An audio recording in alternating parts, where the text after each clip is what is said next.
kutoka ndani na nje ya Tanzania.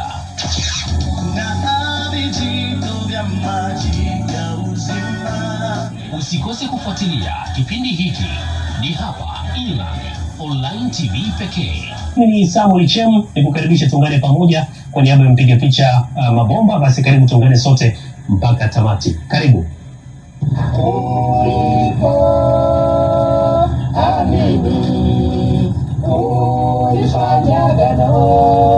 Na Yesu uliacha dhambi na nasa, ulikuwa na upendo wa kweli, uliacha dhambi na nasa, ulikuwa na upendo wa kweli. Bwana nalo neno kwako ya kwamba umeacha upendo wako wa kwanza. Bwana nalo neno kwako ya kwamba umeacha upendo wako wa kwanza. Bwana nalo neno kwako ya kwamba umeacha upendo wako wa kwanza. Bwana nalo neno kwako ya kwamba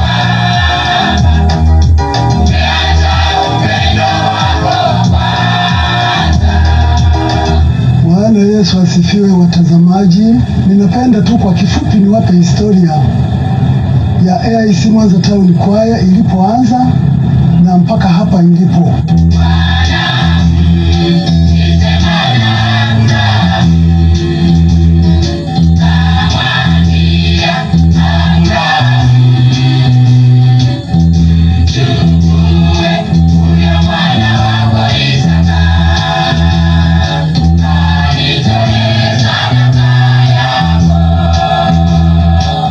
Mwaka 1959 kanisa la AIC lilifanya jubilii, mkutano mkubwa kabisa wa Tanzania nzima huko Bulima Nasa, wakiwa wanamaliza miaka 50. Katika mkutano ule makanisa mengi ya AIC yalitakiwa kuhudhuria huko, lakini yakiwa na kwaya zake. Lakini kwa sababu kwaya zilikuwa ni nyingi mno, isingaliwezekana kila kwaya ipate nafasi ya kuweza kuimba. Kwa hiyo walijaribu kugawanya ili nafasi zipatikane kwa kwaya chache.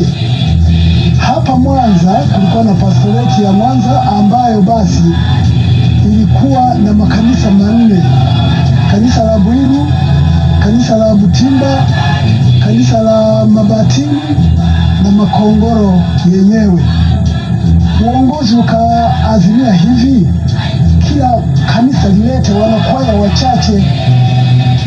Kwa hiyo walikuja wanakwaya wachache kutoka Bwiru na wanakwaya wachache kutoka Butimba na wengine kutoka Mabatini na wengine hapa Makongoro. Na kati ya waimbaji hao waliokuja sasa wakajumuishwa pamoja kufanya kwaya moja ya kuweza kuwa badala ya pastoreti yote, walikuwemo wachungaji akina Askofu marehemu Moses Kulola ambaye baadaye alirudi kanisa la EAGT.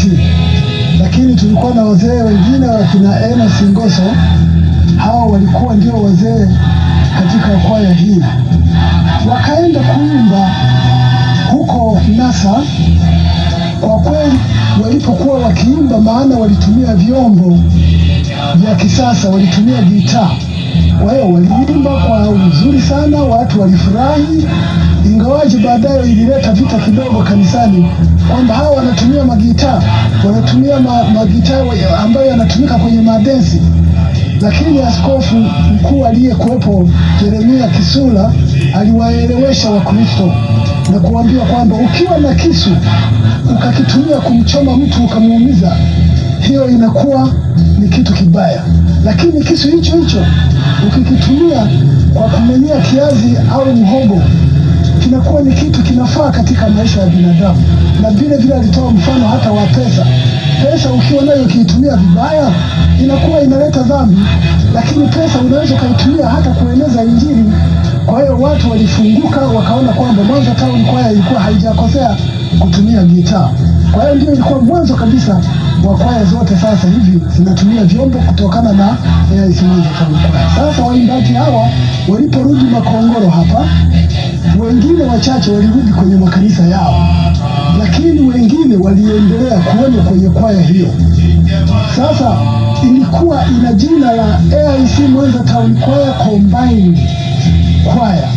Baadaye iliporudi hapa Mwanza wakaibadilisha ikawa AIC Mwanza Town Choir, na hilo ndio jina linasimama mpaka leo, linatumika.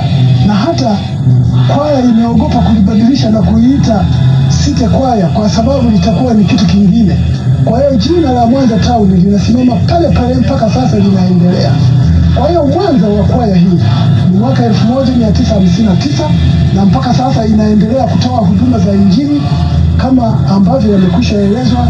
Sehemu nyingi tumezitembelea na watu wanabarikiwa na wanakuja kwa Bwana kwa sababu nyingi za kuweza kueneza jina la Yesu. Kwa hiyo ndugu zangu watazamaji, hata wale ambao wangependa kujiunga na Mwanza Town Choir, mlango uko wazi. Uwe kijana mdogo, uwe mzee, uwe mtu mzima, karibu tu, kwa sababu kazi ya Mungu haina uzee.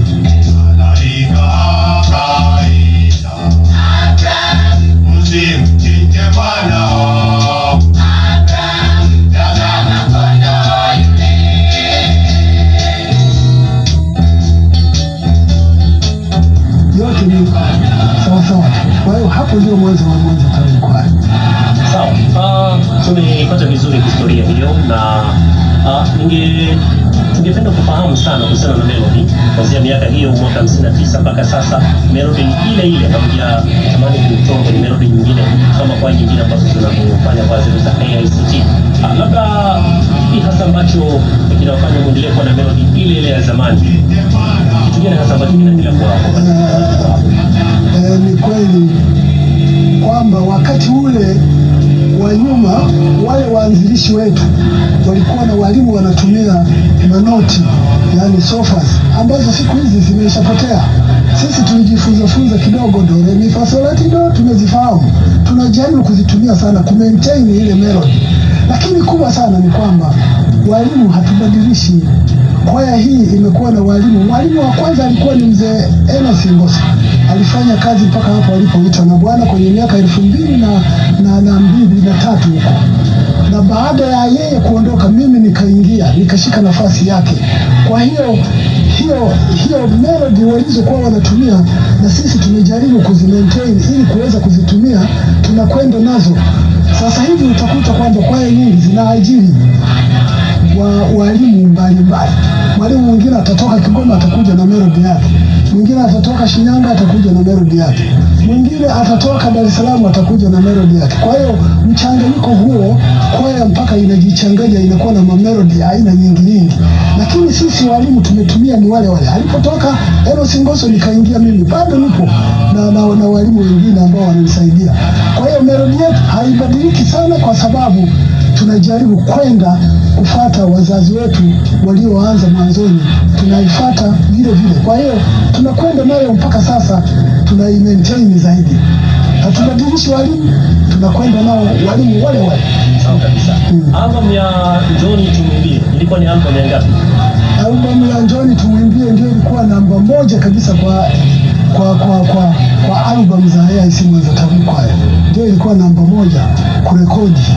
Ilikuwa ni mwaka gani? Ilikuwa ni 2001 hivi. Ilikuwa ni kama 2001, ilikuwa ni zamani kidogo. Hiyo ndio ilikuwa ya kwanza, na wakati huo kwa kweli hiyo album ilikuja, lakini tulikuwa tuseme kwamba hatukuanzia hapo kurekodi. Tulianza miaka ya nyuma kwenye 68 kurekodi katika visanturi, na nafikiri wengi sasa hivi hata waimbaji hawajui santuri ni kitu gani. Lakini sisi tulianza na santuri ya kuzungusha, inawekwa sauti hapo, zilikuwa zinatoka vizuri tu, na hiyo tulikuwa tunarekodi huko Kijabe. Kaanza na santuri santuri zimepita, zikaja cassettes, VHS nazo zimepita. Sasa tuko kwenye teknolojia mpya, nafikiri sasa hivi ukitumia hiyo teknolojia ya nyuma mtu hakuelewi. Sasa hivi ni flash tu. Kwa hiyo sasa tunakwenda na hali halisi ilivyo, lazima tunakwenda nayo. Hata flash sisi tunaweka muziki yetu kwenye flash, lakini uzuri ni kwamba sisi tunajitahidi sana kuimba live. Hatutumii flash, yani kubackup sauti zetu, tunaimba live, lakini muziki tunaweka kwenye flash, lakini sauti za waimbaji zote zinatoka live. Hiyo ndio bahati yetu ambayo kwamba tumeendelea kumaintain na hicho. Kwa nyingi zimejichanganya hapo kwamba nyingi zinaweka sauti ya muziki na zinaweka sauti ambayo wameirekodi, kitu ambacho nafikiri sisi hatuoni kwetu ni kizuri, kwa sababu kwanza kinakuwa kama mtu unafanya dhambi ya uongo, unaimba na flash kwa sauti na muziki, lakini sasa hiyo dhambi unaifanya bila kujua, kwa sababu unadanganya watu kwamba unaimba live, lakini kumbe unatumia sauti ya iliyorekodiwa. Si vizuri, si rahisi kujua kwamba unafanya kitu kibaya, lakini sisi tumejitahidi sana kuimba live, ingawaje muziki tunaweka kwenye flash.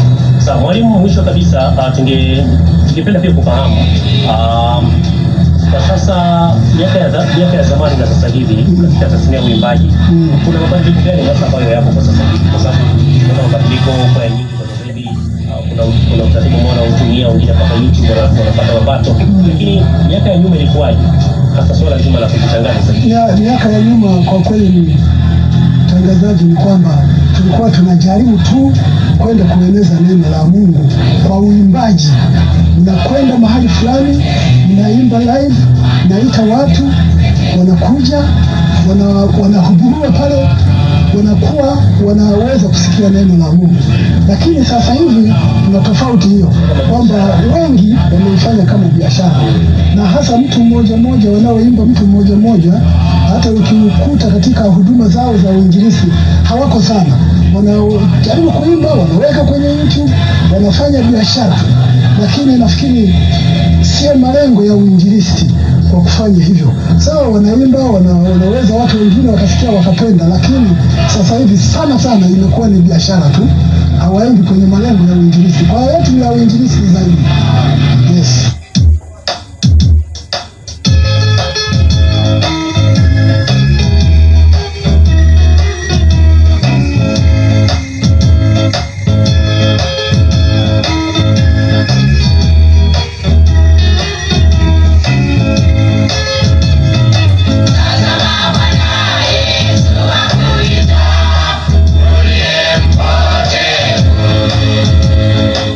Umeacha urusi na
alikuja duniani aokoe walimwengu Mwokozi wa watoto. Alikuja duniani aokoe walimwengu Mwokozi wa watoto.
Mwokozi wa adui ndiye Bwana Yesu, mwana wake.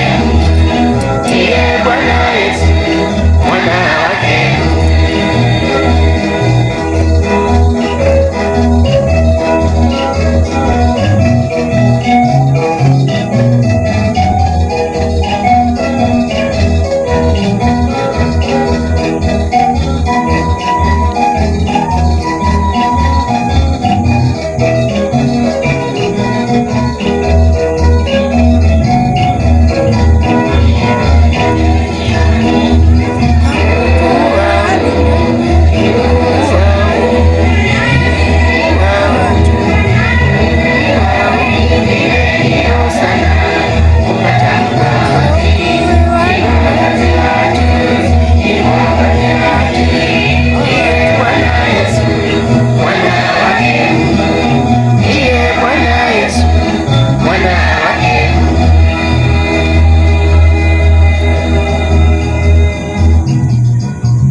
kupata uzima na tena uzima milele. Yesu Mwokozi wetu.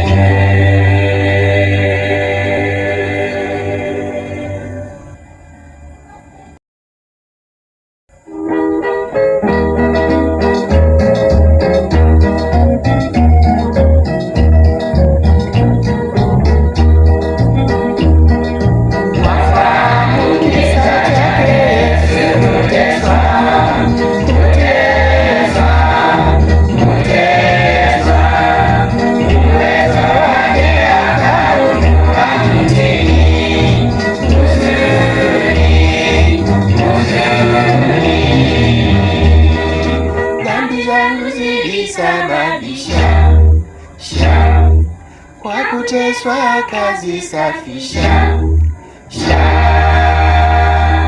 ndiye mkombozi wangu, Bwana alinihurumia, alifanya nini nami?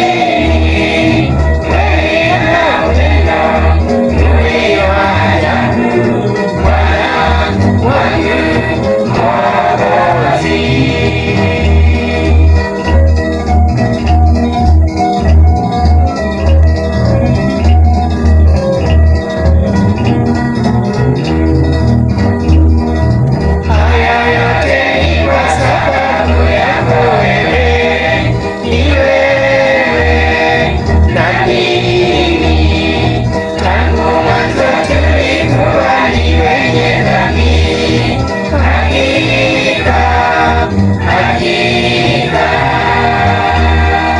dhambi zangu zilisababisha,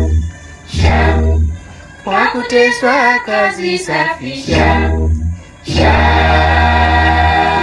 ndiye mkombozi wangu, Bwana alinihurumia, alifanya nini nami? Kweli ana upendo ulio ajabu, Bwana wangu Mwokozi.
vipi? Matendo yako vipi? Matendo yako mbona Mwokozi wangu ni